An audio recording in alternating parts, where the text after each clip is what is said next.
Perhaps something of the true wonder of our native earth struck the men who sailed the Nina, the Pinta, and the Santa Maria beyond the gates of Hercules.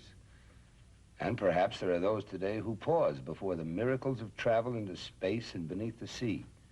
For this is an age of wonder. It'll produce, in the bigger perspective of time, new Columbuses and Magellans that men will remember when our own age of exploration is history. SEALAB I is part of that adventure, a beginning part in our own times.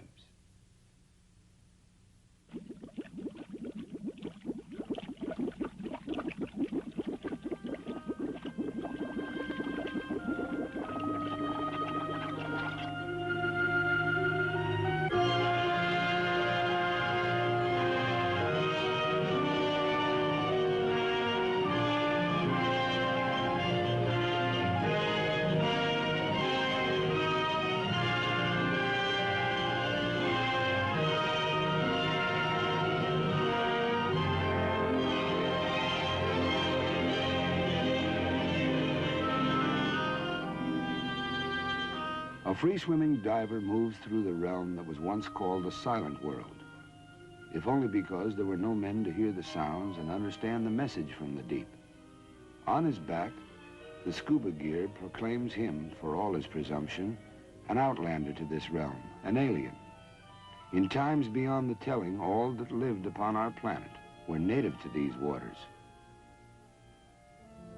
Waters that cast their blue light as far into space as the size of this planet Earth and its sun-reflected light permit. Earth, this only place in all the universe where man has discerned liquid water, this rarest of ingredients in the cosmos. What is rare in the known universe blankets our hometown world, the planet Earth. Some 70% of it is covered by the seas. The continental shelf alone, this water-covered plateau that surrounds the continents, is the size of Africa, or 3 times the size of the United States. Explorable, as we see. Exploitable, too. And how much more so it would be if man were a freer agent, like these individuals. At least an immigrant, a kind of resident. If only he didn't have to come up for air so often. But he has to come up, sooner or later. For purposes of ocean exploration, the later the better. As long ago as the 1870s, Francis Paul Burt discovered the formula that is the E equals mc squared of the diver. He can prevent the possibly fatal bends by slowly decompressing at the rate of 20 minutes for each atmosphere of pressure. In 1915, Professor Thompson of MIT mentioned to the Bureau of Mines that helium should make a good gas for breathing under the heavy pressures of the undersea waters. This was a breakthrough indeed. Let us now, for the sake of getting to the point, pass over those dreamers and tinkerers, those scientists and technicians, those curious types of many lands and generations who brought the state of the diving art to the scuba and beyond. Our present chronicle begins in late 1963, when 2 Navy doctors, Captain George Bond and Commander Robert Workman, supervised Project Genesis, in which human beings remained in a highly pressurized chamber for 2 weeks. That they could do so with reasonable comfort and in perfect safety was a tribute to Bond's 8 years of research on the feasibility of breathing gas mixtures rather than normal air. He and Workman verified the usefulness of helium as a substitute for nitrogen to prevent the dangerous narcosis that high underwater pressures could cause.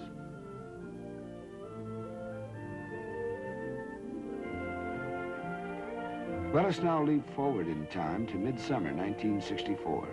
The Office of Naval Research, inspired by Project Genesis, had designed a strange-looking capsule, the work of Lieutenant Commanders Roy Lanphier and Arthur Gross. It was nothing less than a laboratory for living men to observe themselves and their environment beneath the very waters of the sea. Can man indeed live within the sea as an inhabitant rather than a brief visitor. It takes a heap of logistics to bring the normal world into an abnormal place. But that, perhaps, is what exploration means. So imagine, if you can, all the planning and thinking, conferring and designing, research and construction that took place in the months and years before this particular Navy tug began to tow this unique orange capsule. The place, America's man-made structure called Argus Island, in the waters 30 miles southwest of Bermuda. The time, July 1964. The occasion, the proof of the pudding for SEALAB I.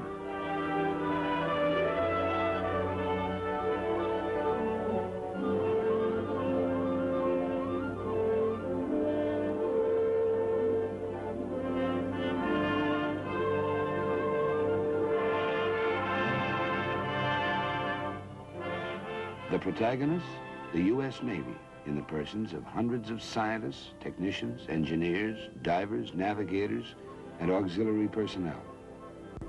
But 6 men in particular deserve the main focus of our attention. Take them in. George Bond, director of the Medical Research Laboratory of the submarine base in New London, Connecticut. Commander Roy Lanfear, and those, all selected by Captain Bond, who will enter the strange shape you see before you. Dr. Robert Thompson, Lieutenant Commander, U.S. Navy, 36 years old, a native of Los Angeles. And 3 enlisted men of some special note. Expert divers, all of them. Men as much at home underwater as men could be, up to the time. Robert Barth, Lester Anderson, Sanders Manning, Navy men in their 30s who were to be the human subjects of the SEALAB experiment. Here at the Navy's oceanographic station, Argus Island, the heavy logistics proceed. For if 4 men are to live together at the bottom of the sea for 3 weeks, you are attempting something more than just a diving expedition of a few hours or so. Anyone, so to speak, can dip his foot into the water, but that's not the same as a cross-channel swim.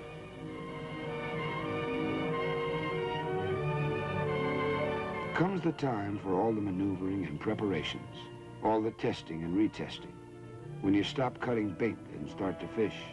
In this case, you load up the bins of the capsule with ballast, say 10 dozen railroad axles and about 10 tons of steel clumps, and it will stop floating and start sinking. Simultaneously, you work precisely and even delicately with mooring lines, cables, connections. Fallibility can be fatal in this new seamanship.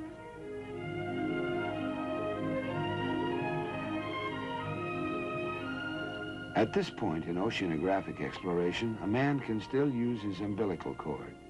It houses his power and communications cables.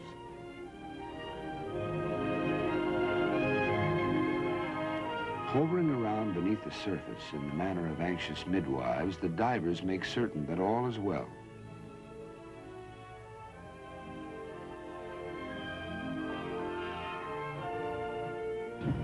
All stations report ready for lowering. Argus Control, report each foot of descent.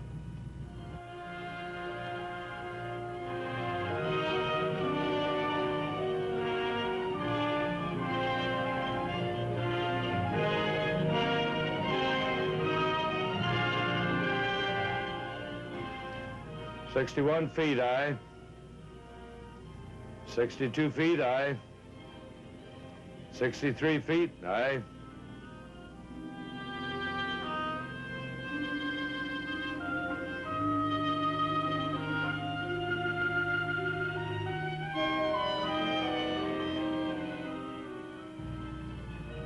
"150 feet, aye. You have gas enough to go all the way to the bottom."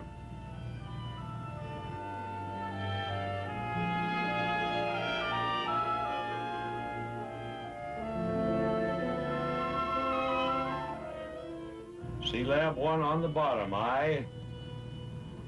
Hose pipe bubbling, all conditions normal, all systems going.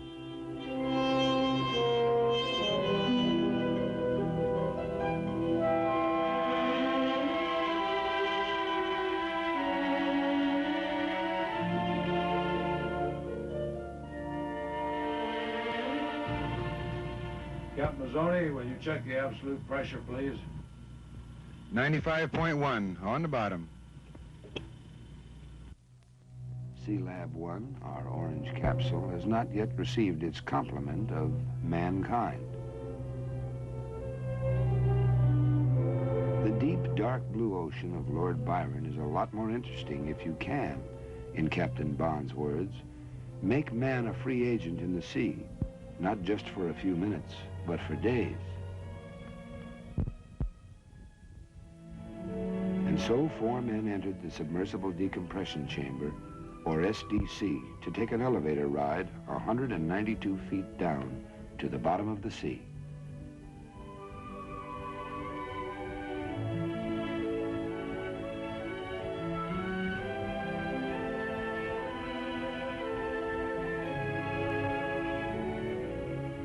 They entered SEALAB I at twilight, through the hatch on its floor.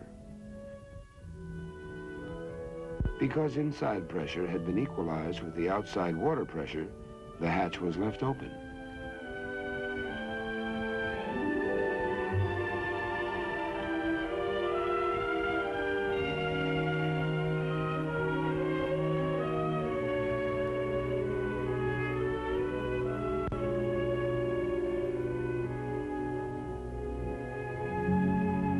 The gas mixture approximated 96% helium and 4% oxygen, but it was gradually adjusted to 76% helium, 20% nitrogen, and 4% oxygen.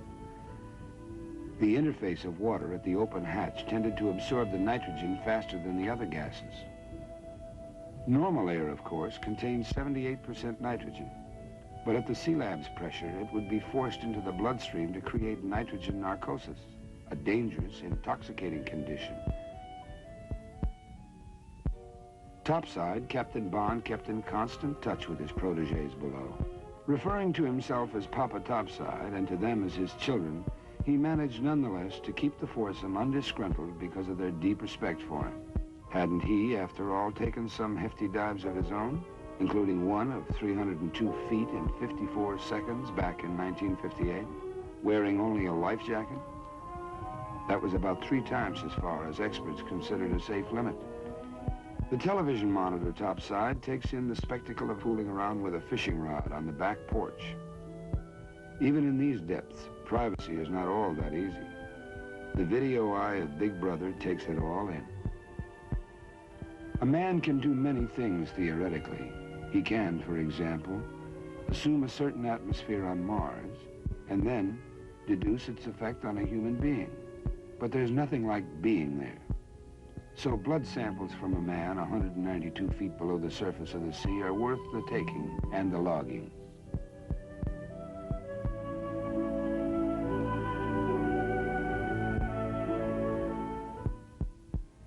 Six man-hours every day, the foursome devoted to free swimming within a range of 1,000 feet around the capsule.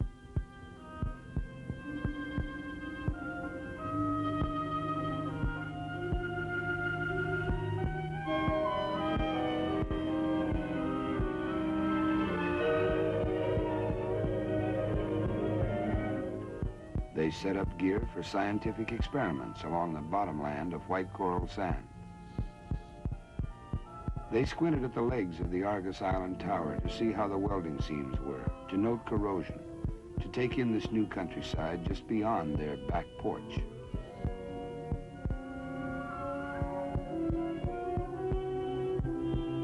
Sometimes they mixed with divers from the barge, including photographers and cameramen.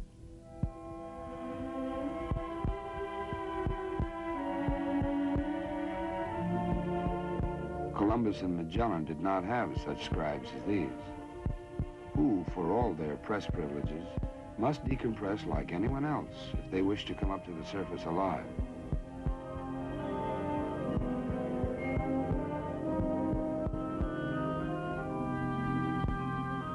You take your time coming up.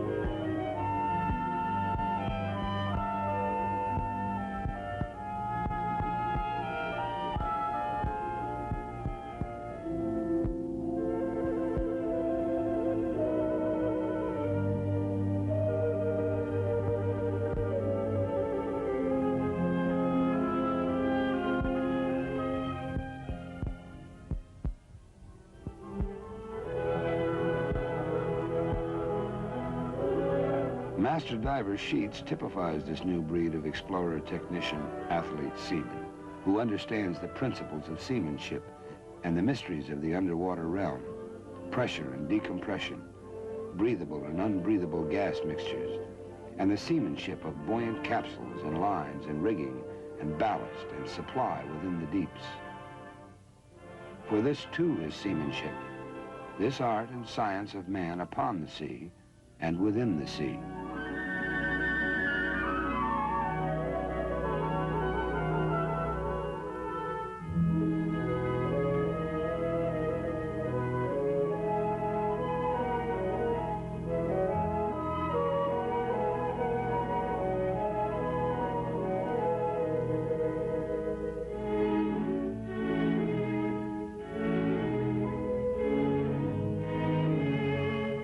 For the longer trips, the men wore scuba gear, but for the shorter swims, hookah gear sufficed. This consisted of 2 tubes connected to SEALAB, one to bring them the SEALAB's own mixture of helium-centered atmosphere, the other to return the used gas to the capsule. And what the men saw below, for all the tired sophistication that sometimes dogs our civilization, was like a kingdom out of the soaring fancy of the child and the poet, of man and youth, and all the ages of this old planet of ours. Emerald green or zenith blue, depending upon the state of the sky above, the kingdom changes its hue and mood. The angelfish and the grouper saw such visitors as they had never seen before, even in this teeming liquid world with its millions of species. The barracuda, the fearsome creator of one-legged men in the pirate legends, were on their most benign behavior for the tourist invasion. The big fish eat the little fish, said the Latin poet Virgil, and his meaning is literal as well as figurative. The men began to feel close and neighborly toward the fish, so much so that a diver from the barge spearfishing brought forth a cry of protest from Barth. For a man living on the bottom of the sea may see his fish as neighbors rather than as quarry for his hunting. Day followed day. It was a tight life in the SEALAB. After 4 days, it became home sweet home, all 40 by 9 feet of her, minus, of course, space for 3 transformers and all the other gear, such as 6 berths, tables, storage lockers, a shower, 6 electric heaters, a Chamber of Commerce sign, a hot plate. Cooking, however, was limited to baking and broiling. Frying would create greasy hydrocarbon smoke and gases. There was enough food, water, and gas for breathing to last 6 weeks. Atmospheric pressure at 86 pounds per square inch was 6 times that at sea level. The helium in the special atmosphere gave a curious quality to men's voices. Everyone sounded like Donald Duck. Topside, a helium unscrambler made the men's voices somewhat more comprehensible. SEALAB I, this is SEALAB Control. Anderson, man the helium unscrambler and give me some test phrases. This is SEALAB, manned and ready. Are you on? Let's have the test phrases now, please. I'll do it. They want the men to perform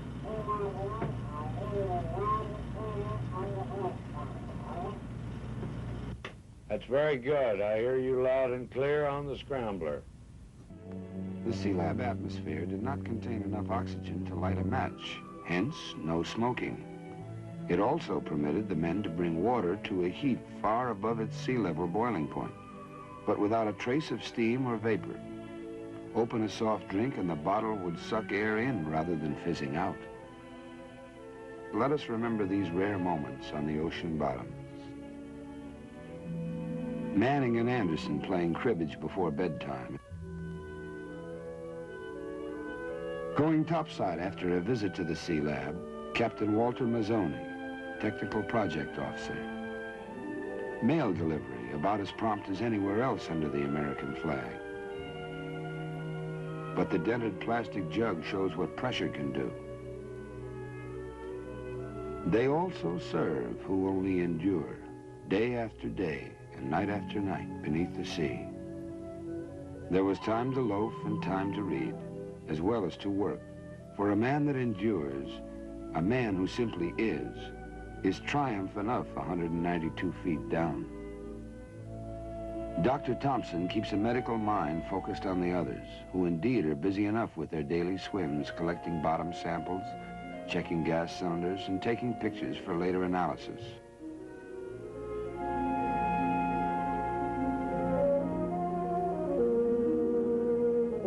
The men, living in the still alien realm of the waters, lost all their fear, began to feel that they belonged where they were, that they could go for a swim without their air tanks.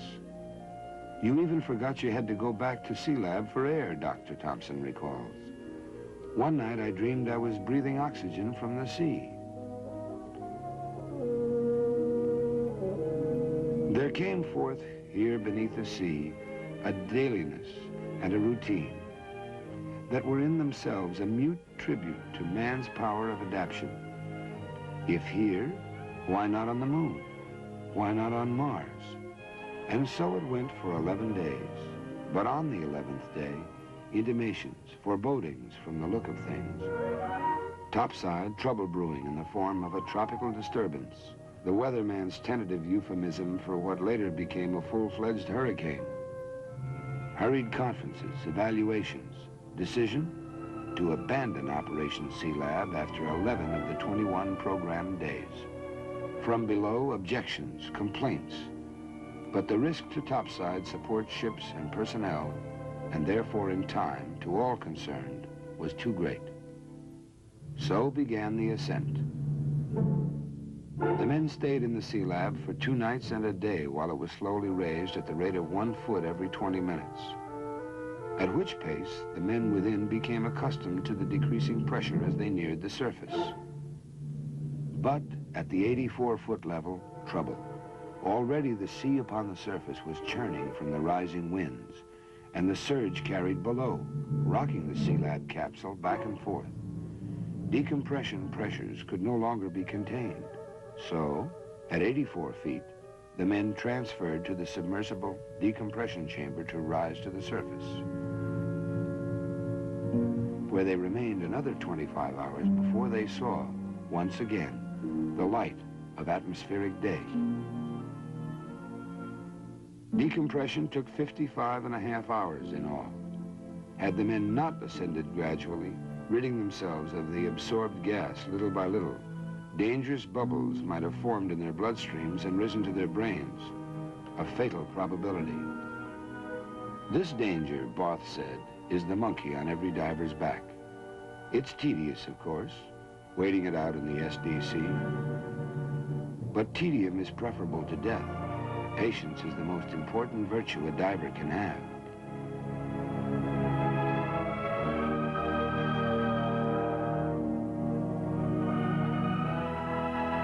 Raising SEALAB itself was an engineering feat of some note, since all undersea technology is in the nature of pioneering.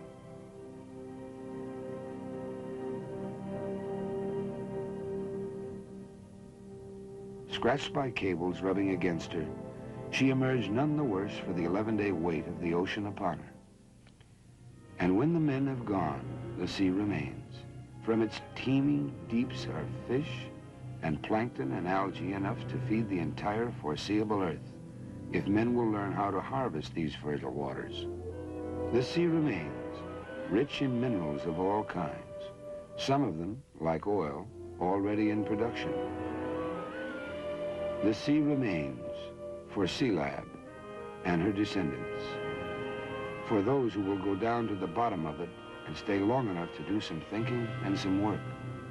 SEALAB I proved that man can take it down below, that if he stays down 24 hours or more, his tissues become fully saturated with helium. Beyond that period, the time required for decompression does not increase, however long he remains below. SEALAB was an adventure, a test of man's capacity to survive where survival is the biggest job he has. Beyond survival lies progress, and perhaps a civilization of growing permanence. For the sea remains. SEALAB I is but an incident, a point in time already in the past. SEALAB I proved that man does not have to decompress between work periods beneath the sea. that he can, under the precise conditions we have seen, remain below indefinitely. What lies before man here on his own planet, here in the watery inner space that is no less a challenge to his talent and his endurance than the space beyond the upper atmosphere? Will he have the genius to harvest the food of the sea? Food enough even for the exploding population of the crowded land.